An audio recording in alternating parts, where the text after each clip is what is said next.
नमस्कार, DD news देख रहे हैं आप और आपके साथ में हूँ ज्योति। बिहार में चल रही जातीय जनगणना को लेकर अब पटना हाई कोर्ट और साथ ही साथ सुप्रीम कोर्ट से जो है बिहार सरकार को जो है हरी झंडी मिल गई है। अब बीजेपी और साथ ही साथ महागठबंधन सरकार जो है एक दूसरे पर टिप्पणी करते लगातार नजर आ रहे हैं। वहीं आपको बता दें कि बिहार के वित्त मंत्री और मुख्यमंत्री के करीबी कहे जाने वाले विजय कुमार चौधरी ने एक बार फिर से भाजपा पर तंज कसा है और जातीय जनगणना को लेकर एक बार फिर से इस फैसले को लेकर विजय कुमार चौधरी ने भाजपा को घेरा है। बता दें कि जिस कदर भाजपा लगातार जातीय जनगणना के विरोध में दिख रही थी, इस फैसले पर रोक लगाने की कोशिश कर रही थी, लेकिन अब उनके सारी कोशिशें जो है वो नाकाम हो गई है।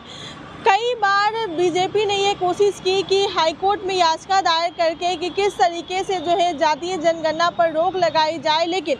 बता दें कि पटना हाई कोर्ट और उसके बाद सुप्रीम कोर्ट के इस फैसले मिलने के बाद यानी इस पर सहमति मिलने के बाद अब कहीं ना कहीं बीजेपी को जो है एक करारा तमाचा पड़ा है कि जिस तरीके से वो इस फैसले पर रोक लगाने की कोशिश कर रही थी, लेकिन जिस तरीके से सरकार ने इसको हरी झंडी दिखाई है, अब भाजपा कहीं ना कहीं इस पर अपना बयान देते नजर आ रही है और ये कह रही है कि हम लोग तो सपोर्ट में ही थे, लेकिन कहीं ना कहीं जिस नीति के साथ नीतीश कुमार जातीय जनगणना करवा रहे थे हम लोग उसके विरोध में थे। लेकिन हम आपको पहले ये सुनाना चाहते हैं कि आखिर विजय कुमार चौधरी क्या कुछ भाजपा के खिलाफ बोलते नजर आए हैं। अब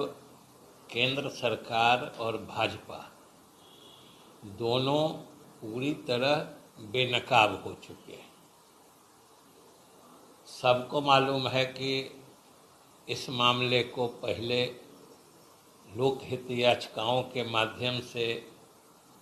पटना उच्च न्यायालय से उच्चतम न्यायालय तक घसीटने की और पेच फंसाने की कोशिश की गई, लेकिन बिहार सरकार की मुस्तैदी के कारण जब लोकहित याचिकाओं के माध्यम से वो इसे रोकने में सफल नहीं हो पा रहे थे, तो सबसे आश्चर्यजनक और दुख की बात है कि कल केंद्र सरकार स्वयं उच्चतम न्यायालय में इस मामले में कूद पड़ी। उनके सॉलिसिटर जनरल ने कल अचानक से उपस्थित होकर, इतने दिन से मामला चल रहा है, कहीं उनके कान पे जू नहीं रेंग रही थी, लेकिन कल अचानक से भारत सरकार के सॉलिसिटर जनरल ने उच्चतम न्यायालय में उपस्थित होकर कहा कि हमारी भी इसमें सुनी जाए। और बिहार वासियों को आश्चर्य ही नहीं, हास्यास्पद भी लगेगा कि सॉलिसिटर जनरल ने न्यायालय को कहा कि न हम इस मामले के पक्ष में हैं न विपक्ष में, न हमको पक्ष में कहना है न विपक्ष में कहना है, हमको कुछ बात कहनी है। अब सिर्फ इस बात का मतलब कोई समझ सकता है कि जब न पक्ष में कहना है न विपक्ष में कहना है तो परेशान क्यों है, सीधी बात। और मामले की सुनवाई चल रही है, अंतिम चरण में सुनवाई है। जितने याचिका करता है सब लोग सिर्फ न्यायालय से एक सूत्री मांग कर रहे हैं कि इसको रोक दिया जाए।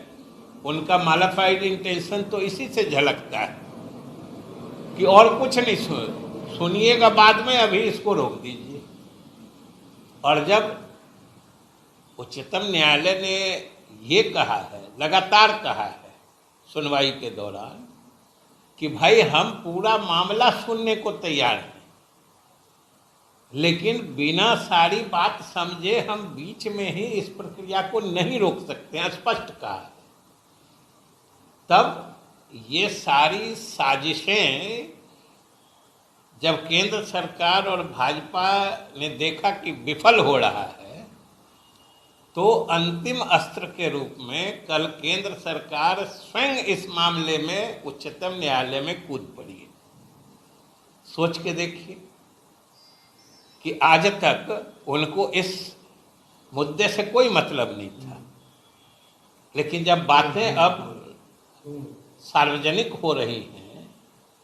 तो अब उनको उनकी परेशानी बढ़ रही है। और जैसा कि हमने कहा कि हास्यास्पद तो यह है कि केंद्र सरकार उच्चतम न्यायालय को कह रही है कि हमको न पक्ष में करना है न विपक्ष में करना है। अब सोच लीजिए कि इतने धूम धड़ाके वाली मोदी जी की सरकार कितनी निरीह और असहाय और निर्णय की स्थिति में है कि न पक्ष में है न विपक्ष में, समझ में नहीं आ रहा है कि क्या है। फिर क्यों आए सर? तो वही तो मतलब न्यायालय क्यों गए? अब एक सप्ताह का समय मिला है तो हम तो सिर्फ बिहार के जनता को दिखाना चाह रहे हैं कि ये लोग किस तरीके से धीरे धीरे बेनकाब हो रहे हैं और उनकी असली मंशा और कुछ नहीं है कि बिहार सरकार और नीतीश कुमार ने जो एक ये क्रांतिकारी युगांतकारी निर्णय लेके जाति आधारित गणना कराने का काम शुरू किया है उसको येन केन प्रकारेण रोक दिया जाए, क्योंकि ये दबाव में आने वाले हैं। ये अगर हो जाता है तो अलग अलग राज्यों में भी इसकी मांग उठेगी। फिर ये अभी जनगणना कराने वाले हैं उसमें भी पूरे देश से ये मांग उठेगी कि भाई जाति आधारित जनगणना कराई जाए। तो ये परेशान है। बता दें कि विजय कुमार चौधरी ने कहा है कि जब से बिहार सरकार को जातीय जनगणना को लेकर हरी झंडी मिली है, अब इसकी मांग जो है अन्य राज्यों में भी उठने लगे हैं, चाहे मध्य प्रदेश हो तो चाहे तमाम ऐसे राज्य हो जहां पर ये जातीय जनगणना की मांग जो है उठने लगी है। वहीं उन्होंने बताया कि जातीय जनगणना से कहीं ना कहीं अति पिछड़े और साथ ही साथ गरीब तबके के जितने भी लोग हैं उन्हें फ़ायदा पहुँचने वाला है। उनकी सहूलियत के लिए जो है जातीय जनगणना करवाई गई है ताकि जातीय जनगणना के आधारित पर तमाम ऐसी सुविधाएं जो है, तमाम ऐसी योजनाएं जो हैं जो अति पिछड़े हैं और गरीब तबके के लोग हैं उन तक पहुंचाई जाए और उससे यह छूटे ना रह जाए। यही कारण है कि नीतीश कुमार जो है लगातार जातीय जनगणना पर जोर लगा रहे थे, लेकिन लगातार भाजपा इस पर जो है रोकने की कोशिश कर रही थी और ये बता रही थी कि कहीं ना कहीं नीतीश कुमार का ये एक राजनीतिक प्लान हो सकता है कि किस तरीके से वोट को जो है अपनी तरफ किया जाए। लेकिन वहीं आपको बता दें कि तुषार मेहता ने यानी सॉलिसिटर जनरल तुषार मेहता ने सुप्रीम कोर्ट में कहते हुए मीडिया से बातचीत करते हुए ये बयान दिया है कि काफ़ी हास्यास्पद होगा ये कहना कि जिस तरीके से जातीय जनगणना पर रोक लगाई जा रही थी लेकिन अब इसे हरी झंडी मिल गई है और इसकी मांगे जो है तमाम राज्यों में भी हो रही है। फिलहाल इस मुद्दे को लेकर आपकी क्या राय है हमें कमेंट बॉक्स में कमेंट करके जरूर बताएं। अब तक हमारे चैनल को लाइक और सब्सक्राइब नहीं किया तो इसे जल्द से जल्द लाइक और सब्सक्राइब कर लें। मिलते हैं नेक्स्ट वीडियो में, तब तक के लिए धन्यवाद।